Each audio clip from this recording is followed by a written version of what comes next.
Hello, hello, hello! You get special glitter stitches, and I get special glitter stitches, and our projects get special glitter stitches, everything we're working on.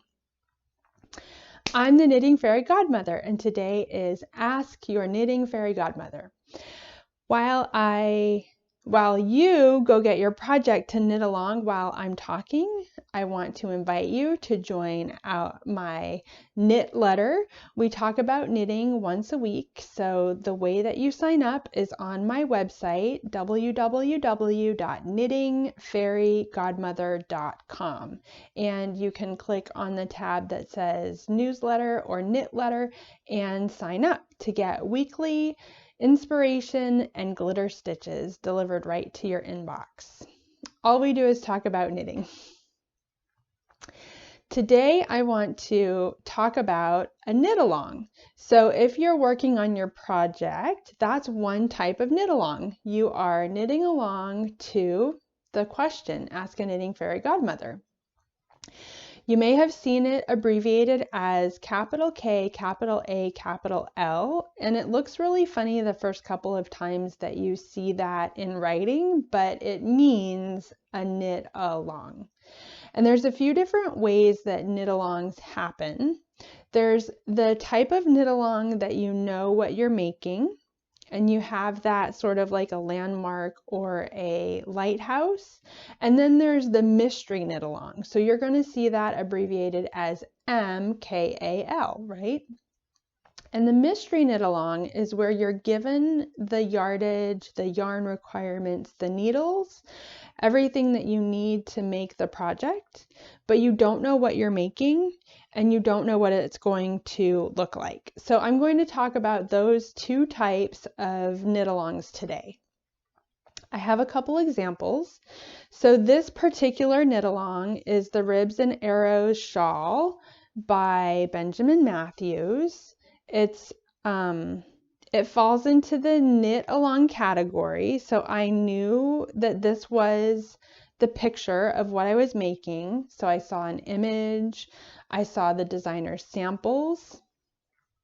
I knew that I knew some basic information about the pattern, that we would need 3 colors, what it would look like, the yardages for each. I even got to see some of the sample knitting before we started.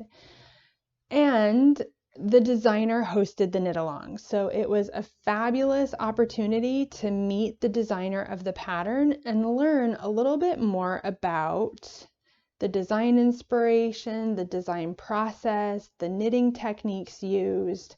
During the times when we met for the knit along, we could ask the designer questions about the pattern.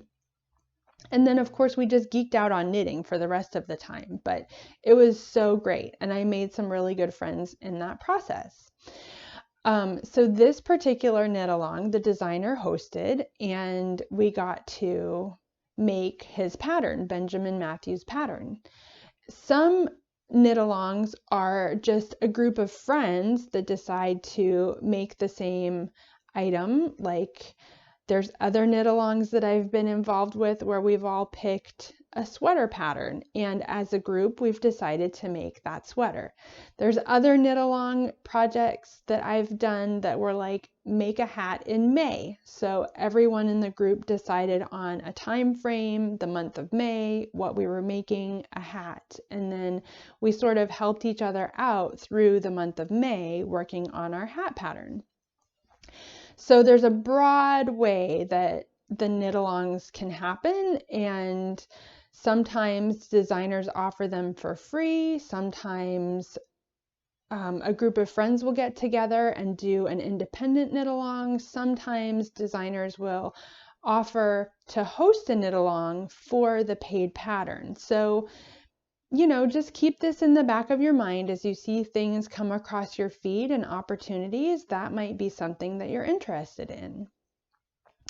The benefit of doing a knit along is that you're with a group of people who are doing the same thing or the same type of thing, and then there's a sense of community. That's part of the Knitafesto. Community is important for connection. And then of course you're with other people who are making the same pattern. So you learn by other people asking questions and seeing the answer, and you asking questions and getting the answer. And then that improves your knitting skills kind of by osmosis. So some cons to the knit along is that it could be not on your timeline.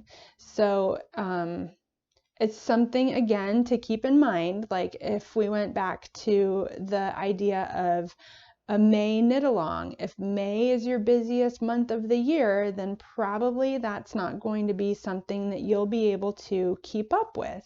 And if keeping up is important to you, then May is not a good month to do that.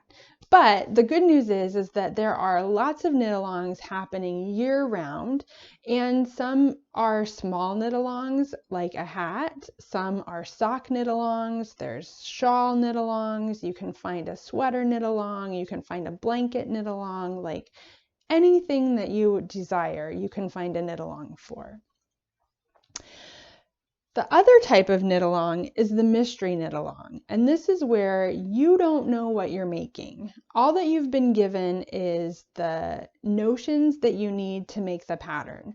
And some designers will go so far as to give you color suggestions or color quality suggestions, things like, this project is great for solid colors. Do not use variegated. Other mystery knit-alongs will say things like, this is a great stash buster. Combine everything from your stash. Good for leftovers. So you're getting hints and clues throughout the process, but you don't know what the finished project is, and you don't know what you're making. So if you are a type A person that needs that lighthouse to point towards and to work towards, then a mystery knit along is not for you. And you just have to know that as your personality type. If not knowing what you're making is a little exciting and a little adventurous, then the mystery knit along might be fun for you. But you have to kind of know going in that you are not going to have all of the information that you might want or desire. So you have to be uncomfortable with a level of ambiguity, because for the most part, again, whoever's running the mystery knit along gets to decide what the rules are. But usually with a mystery knit along, you get one clue per week. And again, if you can't keep up with that knitting on the week, then you have to know that you're going to be behind the rest of the group. And that may be okay, and that might not be okay. For me personally, I don't do well with time constraints and my knitting. So I always know if I'm doing a knit along or a mystery knit along that I will probably be behind the rest of the group, and that's something that I accept when I sign up for a knit along. Now with the mystery knit along piece, it's really important to also understand that there is an element of spoilers and spoilers alerts. So it's important that you, again, every designer does it different, so you have to understand what the rules of that designer are, the rules and preferences. So there are some mystery knit-alongs that have no spoilers, where you're not allowed to post pictures of your work in progress until the very end. Other designers don't care if the clue has been published. They consider that to be like in the public domain at that point. And it's really just a culture thing. Every designer can make their own decisions, and every mystery knit along has sort of its own little flavor. And that's the fun of knitting, that you can find a designer that you like and explore that. So a lot of times mystery knit alongs get attached to time periods. So like we just finished Hanukkah. Some designers do an 8-day Hanukkah knit along. Other designers have like 12 days of December, or an Advent knit along, or 30 days, so it just depends. And again, it depends on the size of your knit along project. So I hope that defines knit alongs and mystery knit alongs a little bit better. And keep knitting, everyone. We'll talk to you next week.